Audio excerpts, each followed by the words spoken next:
الحمد لله الذي حبب إلينا الإيمان وزينه في قلوبنا وكره إلينا الكفر والفسوق والعصيان وجعلنا من الراشدين والصلاة والسلام على من بعث ليتمم مكارم الأخلاق.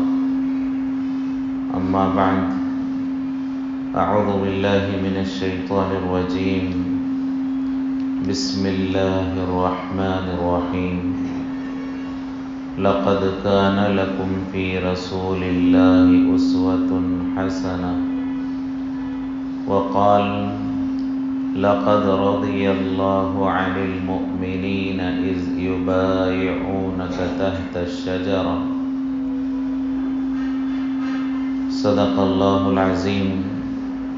قال النبي صلى الله عليه وسلم: عليكم بسنتي وسنة الخلفاء الراشدين. وقال النبي صلى الله عليه وسلم: من أحب سنتي فقد أحبني ومن أحبني كان معي في الجنة، أو كما قال عليه الصلاة والسلام. محترم سامعین کرام، گزشتہ حضور پاک صلی اللہ علیہ وسلم کی امت کا ایک بڑا طبقہ، جسے ہم اہل سنت والجماعت کے نام سے جانتے ہیں، اس سے متعلق گفتگو چل رہی تھی کہ اللہ نے کن کن نعمتوں سے ہمیں نوازا ہے۔ ان میں ایک بہت بڑی نعمت ہے کہ اللہ نے ہمیں ہر طرح کی گمراہی، ضلالت، بے راہ روی سے بچا کر اہل سنت والجماعت کے طبقے میں شامل ہونے کی توفیق عطا فرمائی ہے۔ تو ہمارا نام اہل سنت والجماعت، حنفی المسلک، ہم اپنا نام ظاہر کرتے ہیں۔ بنیادی طور پر ہم سب اہل سنت والجماعت ہیں۔ تو ہمارا نام اہل سنت والجماعت ہے، تو یہ نام کس نے رکھا؟ کب سے ہمارا نام اہل سنت والجماعت ہے، اور یہ نام کیوں رکھا گیا، اور اس کے کیا معنی ہیں، اور اس نام میں شامل ہونے کے لیے کیا ذمہ داریاں ہیں، یہ ہمیں معلوم ہونا چاہیے۔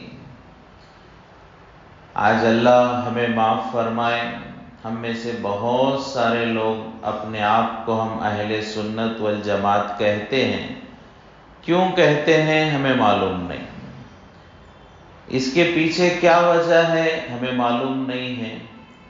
تو جو دوسرے فرقے ہیں، ان لوگوں کو آسانی ہو جاتی ہے کہ ہمارے مسلک پر، ہمارے عقیدوں پر شک و شبہ پیدا کریں اور ہماری عقائد میں کمزوری پیدا کریں۔ یہ دوسروں کو موقع مل جاتا ہے۔ ہماری تاریخ ہمیں خود معلوم ہو تو کوئی ہمیں بہکا نہیں سکتا، کوئی ہمیں گمراہ نہیں کر سکتا۔ فرمایا کہ ہمارا نام اہل سنت والجماعت ہے، اور یہ نام اللہ کے نبی حضور پاک صلی اللہ علیہ وسلم نے ہمارا نام رکھا ہے۔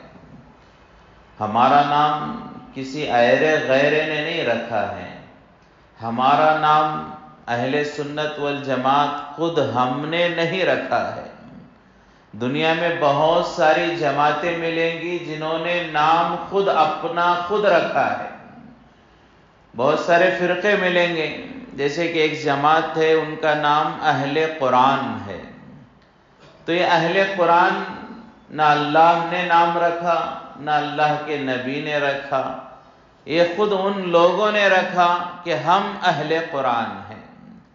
اسی طرح بعض لوگوں نے اپنا نام اہل حدیث رکھا، یہ نام خود انہوں نے رکھا ہے، اللہ نے، اللہ کے نبی نے نہیں رکھا ہے۔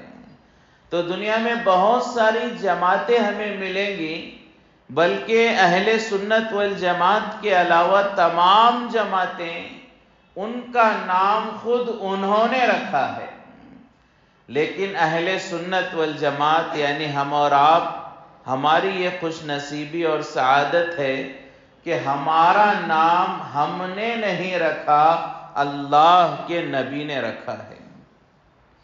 آج ہمارے بچوں کا نام کوئی بڑے عالم دین رکھ دیں، کوئی اللہ والے میرے بچے کا نام رکھ دیں، کوئی بزرگ میرے بچے کے لیے کوئی نام بتا دیں، ہم بڑا فخر کرتے ہیں کہ میرے بچے کا نام فلاں حضرت نے رکھا، فلاں اللہ والے نے رکھا، فلاں بزرگ نے رکھا، فلاں مولانا نے، مفتی صاحب نے ہمارے بچے کا نام رکھا، ہم فخر کرتے ہیں۔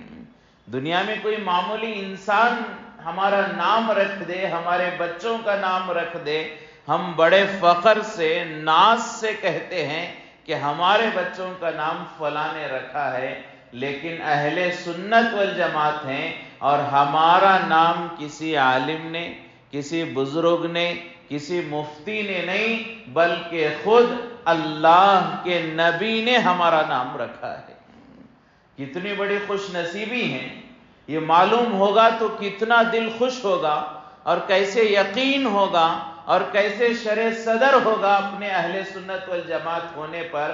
میں کسی ایسی ویسی جماعت کا حصہ نہیں ہوں، میں اس جماعت کا حصہ ہوں جس کا نام خود اللہ کے نبی نے رکھا ہے۔ کتنی تسلی ہوگی، کتنی ہمت ہوگی جب یہ حقیقت ہمیں معلوم ہوگی، لیکن ہمارا بڑا طبقہ اہل سنت والجماعت کا ایسا ہے کہ خود ہمیں معلوم نہیں کہ ہمارا نام کس نے رکھا۔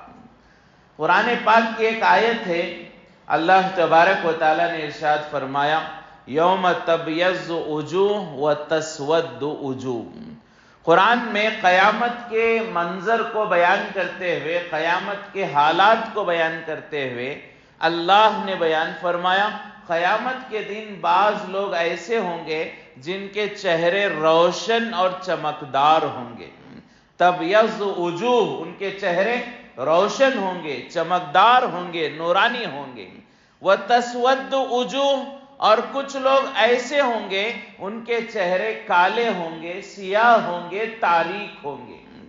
دو چیزیں اللہ نے قرآن میں بیان فرمائی۔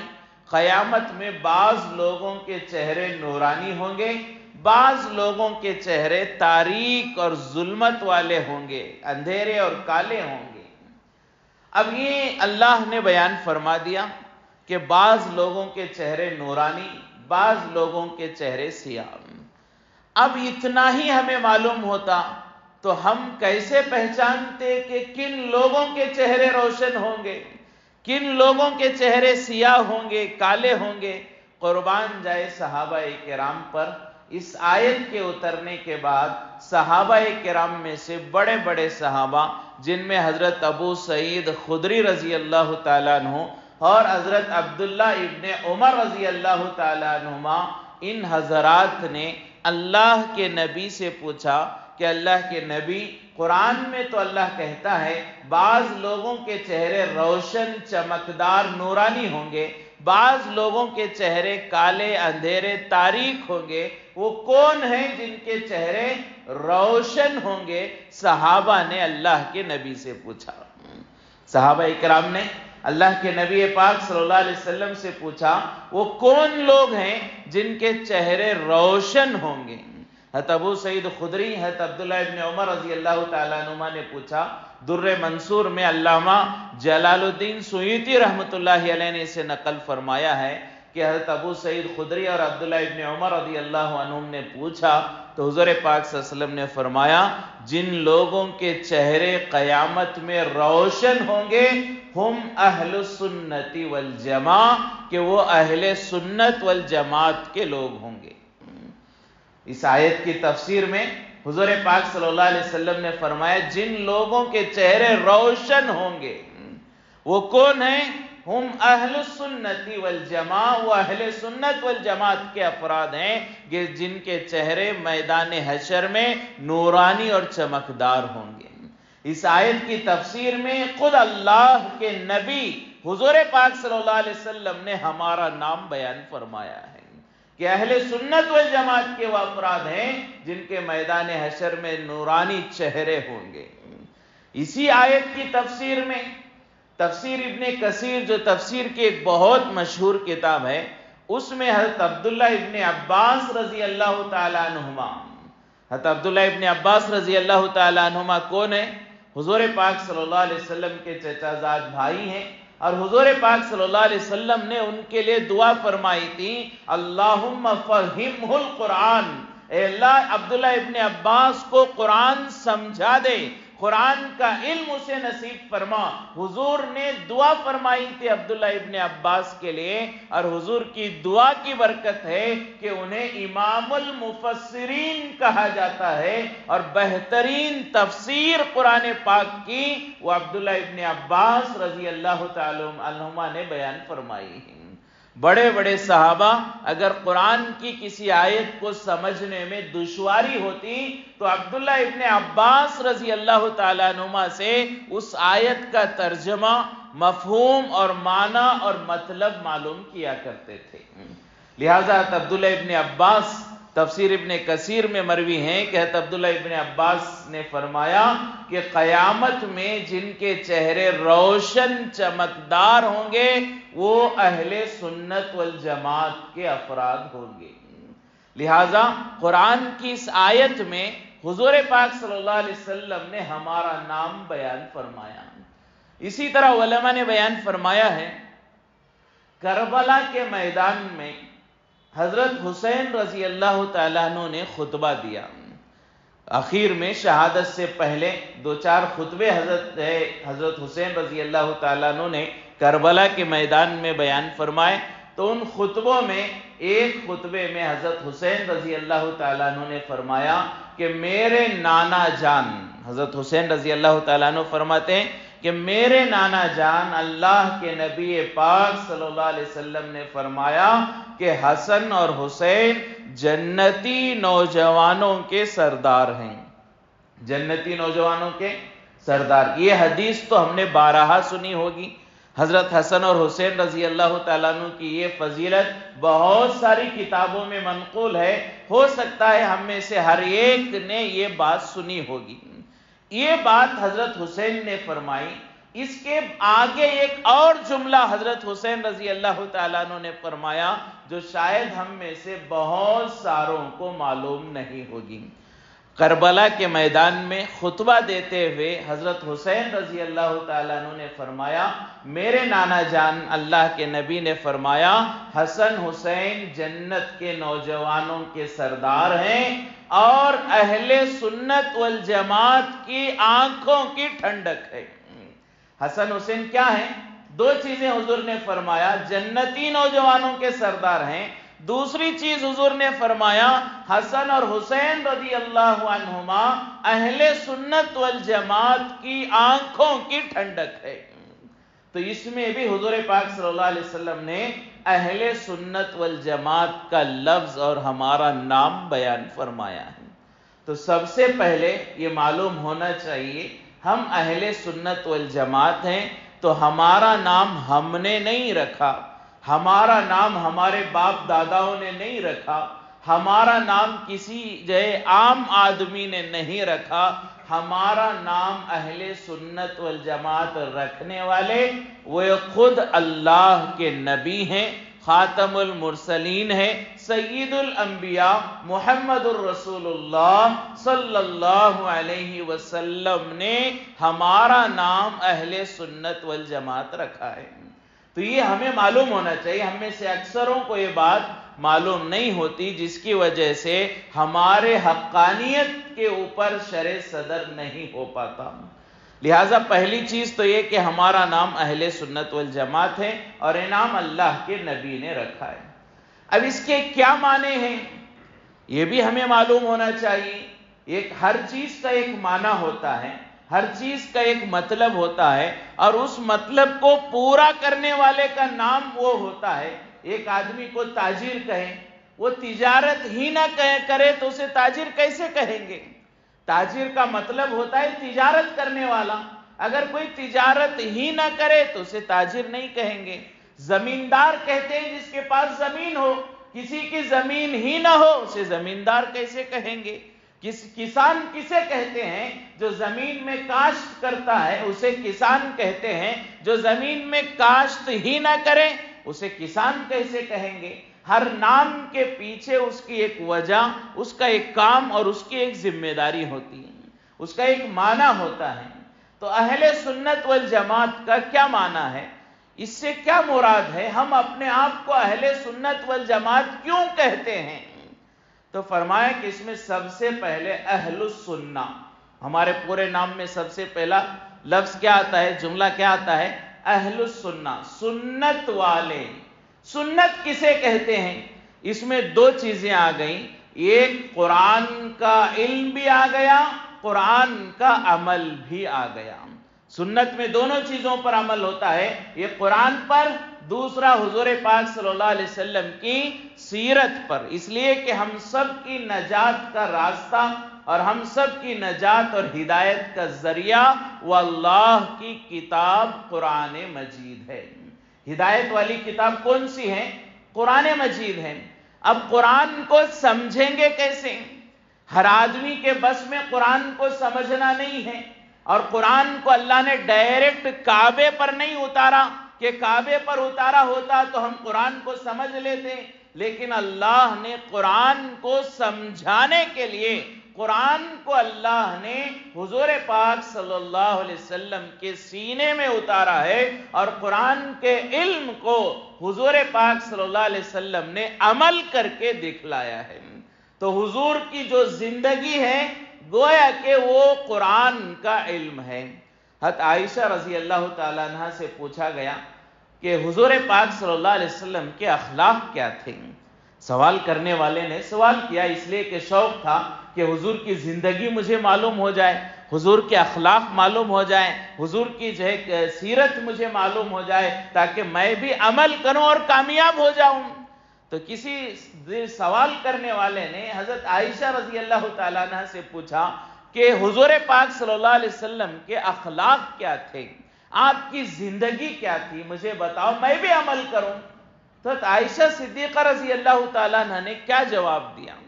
یہ اصل جواب ہے۔ حضرت عائشہ رضی اللہ تعالیٰ عنہ نے جواب میں ارشاد فرمایا کان خلقہ القرآن۔ حضرت عائشہ نے کیا جواب دیا؟ کان خلقہ القرآن، حضور کی زندگی تو خود قرآن ہے۔ اگر حضور کی زندگی کو سمجھنا چاہتے ہو تو قرآن کو دیکھ لو، جو قرآن میں تھا وہ حضور کی زندگی میں تھا۔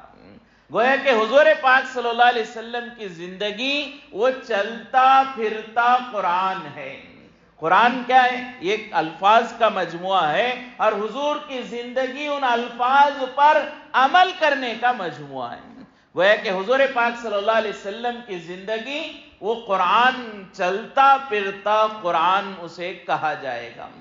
یہ حضور پاک صلی اللہ علیہ وسلم کی سیرت ہے، آپ جو بھی کہتے وہ قرآن ہی کی تعلیمات ہوتی۔ خود قرآن میں اللہ تبارک و تعالیٰ نے ارشاد فرمایا وَمَا يَنْتِقُ عَنِ الْهَوَىٰ إِنْ هُوَ إِلَّا وَحْيٌ يُوحَىٰ۔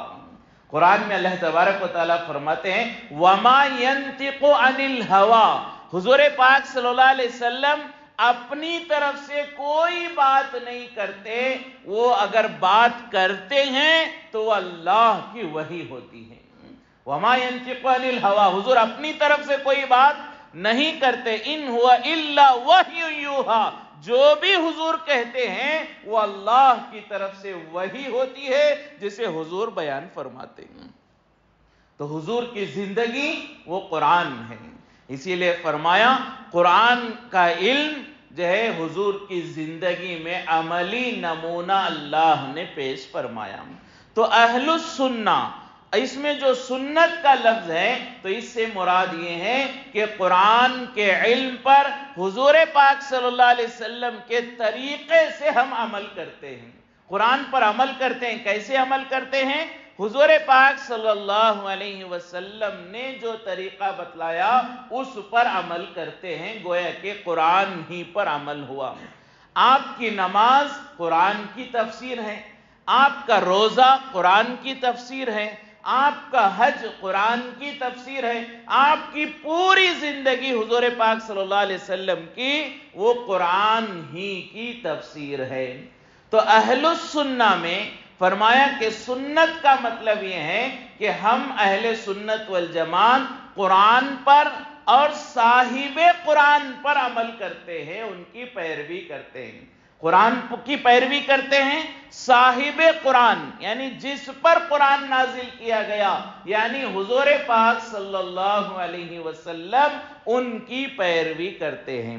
تو یہ سنت کا مطلب حضور پاک صلی اللہ علیہ وسلم کی زندگی، اور حضور کی زندگی کا مطلب قرآن کا علم ہے۔ اور اس کی تاکید آئی ہے، حضور پاک صلی اللہ علیہ وسلم نے بے شمار جگہ اس کی تاکید بیان فرمائی۔